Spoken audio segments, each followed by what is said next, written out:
വിശുദ്ധ മർക്കോസ് എഴുതിയ സുവിശേഷം അധ്യായം 11.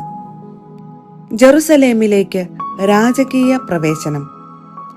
അവർ ജെറുസലേമിനെ സമീപിക്കുകയായിരുന്നു.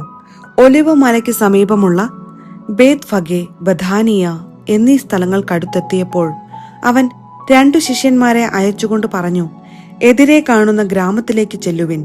അതിൽ പ്രവേശിക്കുമ്പോൾ തന്നെ ആരും ഒരിക്കലും കയറിയിട്ടില്ലാത്ത ഒരു കഴുതക്കുട്ടിയെ കെട്ടിയിരിക്കുന്നത് കാണും. അതിനെ അഴിച്ചു കൊണ്ടുവരുവിൻ. നിങ്ങൾ എന്തിനാണ് ഇങ്ങനെ ചെയ്യുന്നതെന്ന് ആരെങ്കിലും ചോദിച്ചാൽ, കർത്താവിന് അതിനെക്കൊണ്ട് ആവശ്യമുണ്ട്, ഉടനെ തിരിച്ചയക്കുന്നതാണ് എന്ന് പറയുക. അവർ പോയി തെരുവിൽ ഒരു പടിവാതിൽക്കൽ ഒരു കഴുതക്കുട്ടിയെ കെട്ടിയിരിക്കുന്നത് കണ്ടു. അവർ അതിനെ അഴിക്കുമ്പോൾ അവിടെ നിന്നിരുന്നവർ അവരോട് ചോദിച്ചു, നിങ്ങൾ എന്തിനാണ് കഴുതക്കുട്ടിയെ അഴിക്കുന്നത്? യേശു പറഞ്ഞതുപോലെ ശിഷ്യന്മാർ മറുപടി പറഞ്ഞു. അതിനെ കൊണ്ടുപോകാൻ അവർ അനുവദിച്ചു. അവർ കഴുതക്കുട്ടിയെ യേശുവിന്റെ അടുത്ത് കൊണ്ടുവന്ന് അതിന്റെ പുറത്ത് തങ്ങളുടെ വസ്ത്രങ്ങൾ വിരിച്ചു. അവൻ കയറിയിരുന്നു. വളരെ പേർ തെരുവീഥിയിൽ തങ്ങളുടെ വസ്ത്രങ്ങൾ വിരിച്ചു. മറ്റുള്ളവർ വയലിൽ നിന്ന് പച്ചിലക്കൊമ്പുകൾ മുറിച്ച് നിരത്തി. അവന്റെ മുമ്പിലും പിമ്പിലും നടന്നിരുന്നവർ വിളിച്ചു പറഞ്ഞു, ഹോസാന, കർത്താവിന്റെ നാമത്തിൽ വരുന്നവൻ അനുഗ്രഹീതൻ.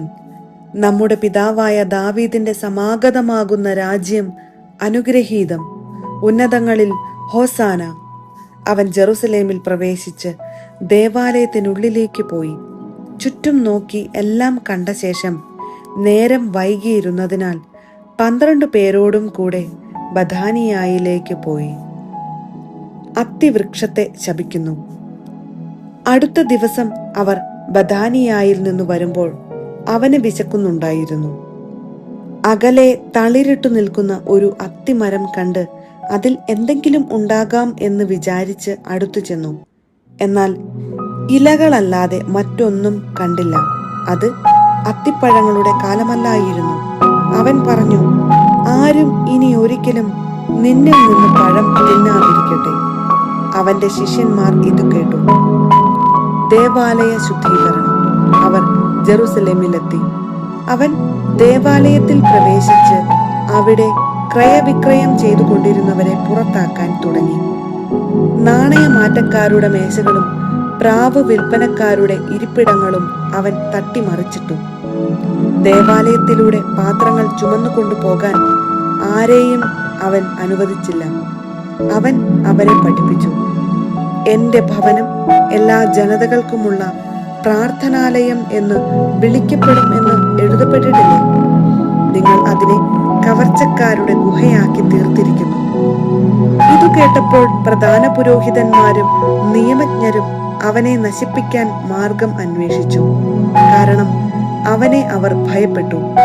ജനങ്ങളെല്ലാം അവന്റെ പ്രബോധനങ്ങളെക്കുറിച്ച് വിസ്മയിച്ചിരുന്നു. വൈകുന്നേരമായപ്പോൾ അവർ നഗരത്തിന് വെളിയിലേക്ക് പോയി.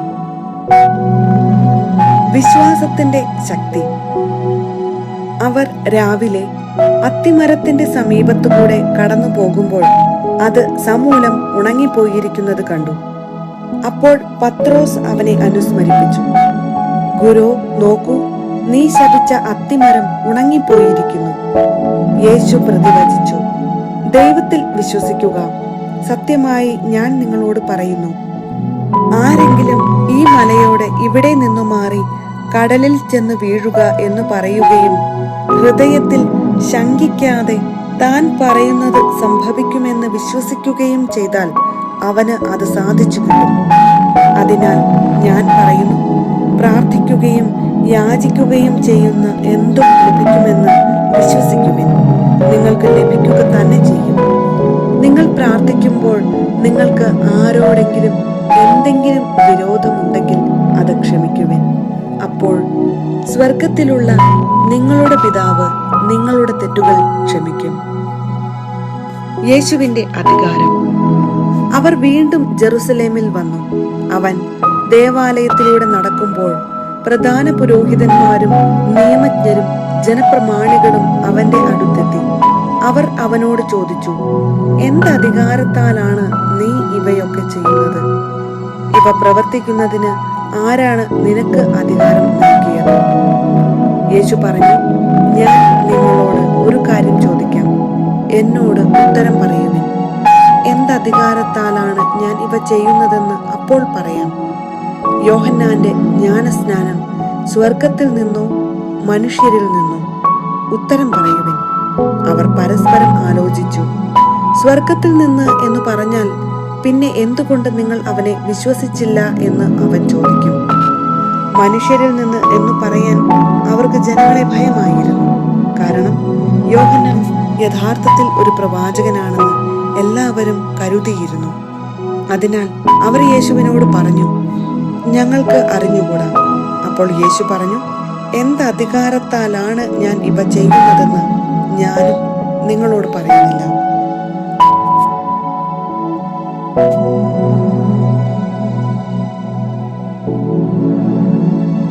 വിശുദ്ധ മർക്കോസ് എഴുതിയ സുവിശേഷം അധ്യായം 12. മുന്തിരിത്തോട്ടത്തിലെ കൃഷിക്കാരുടെ ഉപമ. യേശു അവരോട് ഉപമകൾ വഴി സംസാരിക്കാൻ തുടങ്ങി. ഒരുവൻ ഒരു മുന്തിരിത്തോട്ടം നട്ടുപിടിപ്പിച്ചു. അതിനു ചുറ്റും വേലി കെട്ടി, മുന്തിരിച്ചക്ക് സ്ഥാപിച്ചു, ഒരു ഗോപുരവും പണിതു. അത് കൃഷിക്കാരെ ഏൽപ്പിച്ചിട്ട് അവൻ അവിടെ നിന്നു പോയി. സമയമായപ്പോൾ മുന്തിരി ഫലങ്ങളിൽ നിന്ന് തന്റെ ഓഹരി ശേഖരിക്കാൻ അവൻ കൃഷിക്കാരുടെ അടുത്തേക്ക് ഭൃത്യനെ അയച്ചു. എന്നാൽ അവർ അവനെ പിടിച്ച് അടിക്കുകയും വെറും കൈയോടെ പറഞ്ഞയക്കുകയും ചെയ്തു. വീണ്ടും അവൻ മറ്റൊരു ഭൃത്യനെ അയച്ചു. അവർ അവനെ തലയ്ക്കു പരിക്കേൽപ്പിക്കുകയും അപമാനിച്ചയക്കുകയും ചെയ്തു. അവൻ വീണ്ടും ഒരുവനെ അയച്ചു. അവനെ അവർ കൊന്നുകളഞ്ഞു. മറ്റു പലരെയും അയച്ചു. ചിലരെ അവർ അടിക്കുകയും ചിലരെ കൊല്ലുകയും ചെയ്തു. അവന് ഇനി ഒരുവൻ മാത്രം അവശേഷിച്ചു, തന്റെ പ്രിയപുത്രൻ. എന്റെ പുത്രനെ അവർ മാനിക്കും എന്ന് പറഞ്ഞ് അവസാനം അവനെയും അവരുടെ അടുത്തേക്ക് അയച്ചു. കൃഷിക്കാർ പരസ്പരം പറഞ്ഞു, ഇവനാണ് അവകാശി, ഇവനെ നമുക്ക് കൊന്നുകളയാം, അവകാശം നമ്മുടേതാകും. അവർ അവനെ പിടിച്ചു കൊന്ന് മുന്തിരിത്തോട്ടത്തിന് വെളിയിലേക്ക് എറിഞ്ഞു. ഇനി മുന്തിരിത്തോട്ടത്തിന്റെ ഉടമസ്ഥൻ എന്തു ചെയ്യും? അവൻ വന്ന് ആ കൃഷിക്കാരെ നശിപ്പിച്ച് മുന്തിരിത്തോട്ടം വേറെ ആളുകളെ ഏൽപ്പിക്കും. ഈ വിശുദ്ധ ലിഖിതം നിങ്ങൾ വായിച്ചിട്ടില്ലേ? പണിക്കാർ ഉപേക്ഷിച്ച കല്ലു തന്നെ മൂലക്കല്ലായി തീർന്നു. ഇത് കർത്താവിന്റെ പ്രവൃത്തിയാണ്. നമ്മുടെ ദൃഷ്ടിയിൽ ഇത് അത്ഭുതകരമായിരിക്കുന്നു. തങ്ങൾക്കെതിരായിട്ടാണ് ഈ ഉപമ അവൻ പറഞ്ഞതെന്ന് മനസ്സിലാക്കി അവർ അവനെ പിടിക്കാൻ ശ്രമിച്ചു. എന്നാൽ ജനക്കൂട്ടത്തെ അവർ ഭയപ്പെട്ടു. അതുകൊണ്ട് അവർ അവനെ വിട്ടുപോയി. സീസറിന് നികുതി കൊടുക്കണമോ? അവനെ വാക്കിൽ കൊടുക്കുന്നതിന് വേണ്ടി കുറെ ഫരിസേയരെയും ഹെരോദേസ് പക്ഷക്കാരെയും അവർ അവന്റെ അടുത്തേക്ക് അയച്ചു. അവർ വന്ന് അവനോട് പറഞ്ഞു, ഗുരു, നീ സത്യവാനാണെന്നും ആരുടെയും മുഖം നോക്കാതെ നിർഭയം ദൈവത്തിന്റെ വഴി സത്യമായി പഠിപ്പിക്കുന്നെന്നും ഞങ്ങൾ അറിയുന്നു. സീസറിന് നികുതി കൊടുക്കുന്നത് നിയമാനുസൃതമോ അല്ലയോ? അവരുടെ കാപട്യം മനസ്സിലാക്കി അവൻ പറഞ്ഞു, നിങ്ങൾ എന്തിന് എന്നെ പരീക്ഷിക്കുന്നു? ഒരു ദനാറ എന്റെ അടുത്ത് കൊണ്ടുവരുക, ഞാൻ കാണട്ടെ.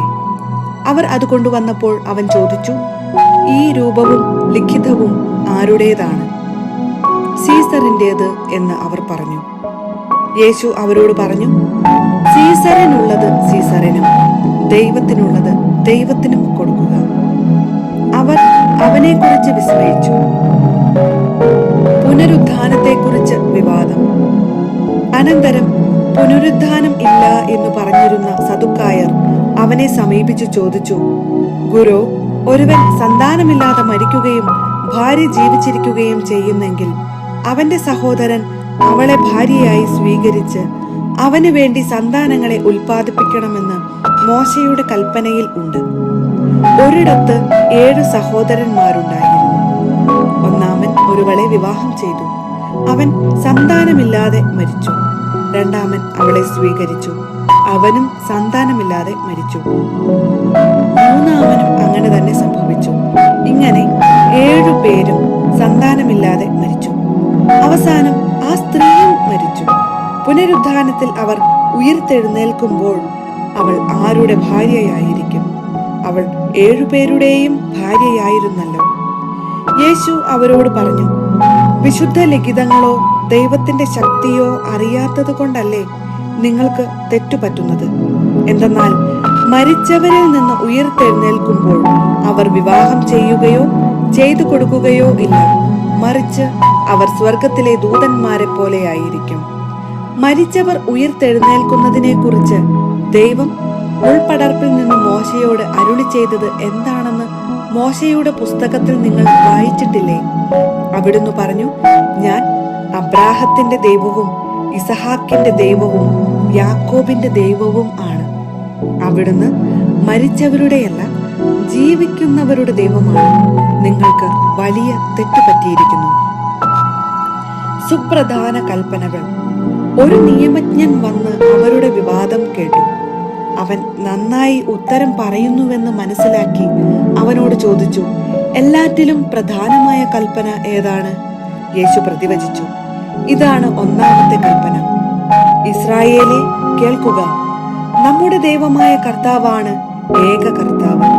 നീ നിന്റെ ദൈവമായ കർത്താവിനെ പൂർണ്ണ ഹൃദയത്തോടും പൂർണ്ണ ആത്മാവോടും പൂർണ്ണ മനസ്സോടും പൂർണ്ണ ശക്തിയോടും കൂടെ സ്നേഹിക്കുക. രണ്ടാമത്തെ കൽപ്പന, നിന്നെപ്പോലെ തന്നെ നിന്റെ അയൽക്കാരനെയും സ്നേഹിക്കുക. ഇവയേക്കാൾ വലിയ കൽപ്പനയൊന്നുമില്ല. നിയമജ്ഞൻ പറഞ്ഞു, ഗുരു, അങ്ങ് പറഞ്ഞതു ശരി തന്നെ. അവിടുന്ന് ഏകനാണെന്നും അവിടുന്നല്ലാതെ മറ്റൊരു ദൈവമില്ലെന്നും അവിടുത്തെ പൂർണ്ണ ഹൃദയത്തോടും പൂർണ്ണ മനസ്സോടും പൂർണ്ണ ശക്തിയോടും കൂടെ സ്നേഹിക്കുന്നതും തന്നെ പോലെ തന്നെ അയൽക്കാരനെ സ്നേഹിക്കുന്നതും എല്ലാ ദഹനബലികളെയും യാഗങ്ങളെയും മഹനീയമാണെന്നും അങ്ങ് പറഞ്ഞത് സത്യമാണ്. അവൻ ബുദ്ധിപൂർവം മറുപടി പറഞ്ഞു എന്ന് മനസ്സിലാക്കി യേശു പറഞ്ഞു, നീ ദൈവരാജ്യത്തിൽ നിന്നും അകലെയല്ല. പിന്നീട് യേശുവിനോട് ചോദ്യം ചോദിക്കാൻ ആരും ധൈര്യപ്പെട്ടില്ല. ക്രിസ്തു ദാവീദിന്റെ പുത്രൻ. ദേവാലയത്തിൽ പഠിപ്പിച്ചുകൊണ്ടിരുന്നപ്പോൾ യേശു ചോദിച്ചു, ക്രിസ്തു ദാവീദിന്റെ പുത്രനാണെന്ന് നിയമജ്ഞർ പറയുന്നതെങ്ങനെ?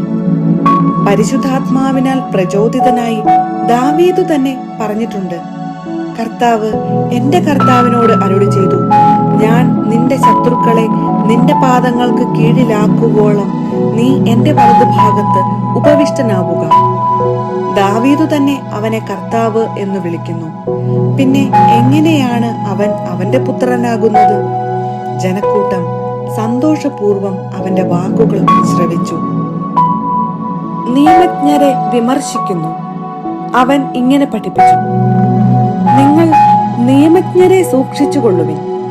നീണ്ട മേലങ്കികൾ ധരിച്ചു നടക്കാനും പൊതുസ്ഥലങ്ങളിൽ അഭിവാദനം സ്വീകരിക്കാനും സിനഗോഗുകളിൽ മുഖ്യസ്ഥാനങ്ങളും വിരുന്നുകളിൽ അഗ്രാസനങ്ങളും ലഭിക്കാനും അവർ ആഗ്രഹിക്കുന്നു. എന്നാൽ അവർ വിധവകളുടെ ഭവനങ്ങൾ വിഴുങ്ങുകയും ദീർഘമായി പ്രാർത്ഥിക്കുന്നുവെന്ന് നടിക്കുകയും ചെയ്യുന്നു. ഇവർക്ക് കൂടുതൽ കഠിനമായ ശിക്ഷാവിധി ലഭിക്കും. വിധവയുടെ കാണിക്ക. അവൻ ഭണ്ഡാരത്തിന് എതിർവശത്തിരുന്ന് ജനക്കൂട്ടം ഭണ്ഡാരത്തിൽ നാണയത്തൊട്ടുകൾ ഇടുന്നത് ശ്രദ്ധിച്ചു. പല ധനവാന്മാരും വലിയ തുകകൾ നിക്ഷേപിച്ചു. അപ്പോൾ ദരിദ്രയായ ഒരു വിധവ വന്ന് ഏറ്റവും വില കുറഞ്ഞ 2 ചെമ്പു നാണയങ്ങൾ ഇട്ടു. അവൻ ശിഷ്യന്മാരെ അടുത്തു വിളിച്ചു പറഞ്ഞു, സത്യമായി ഞാൻ നിങ്ങളോട് പറയുന്നു, ഈ ദരിദ്ര വിധവ മറ്റാരെയുംക്കാൾ കൂടുതൽ ഭണ്ഡാരത്തിൽ നിക്ഷേപിച്ചിരിക്കുന്നു. എന്തെന്നാൽ അവരെല്ലാവരും തങ്ങളുടെ സമൃദ്ധിയിൽ നിന്ന് സംഭാവന ചെയ്തു. ഇവളാകട്ടെ തന്റെ ദാരിദ്ര്യത്തിൽ നിന്ന് തനിക്കുണ്ടായിരുന്നതെല്ലാം തന്റെ ഉപജീവനത്തിനുള്ള വക മുഴുവനും നിക്ഷേപിച്ചിരിക്കുന്നു.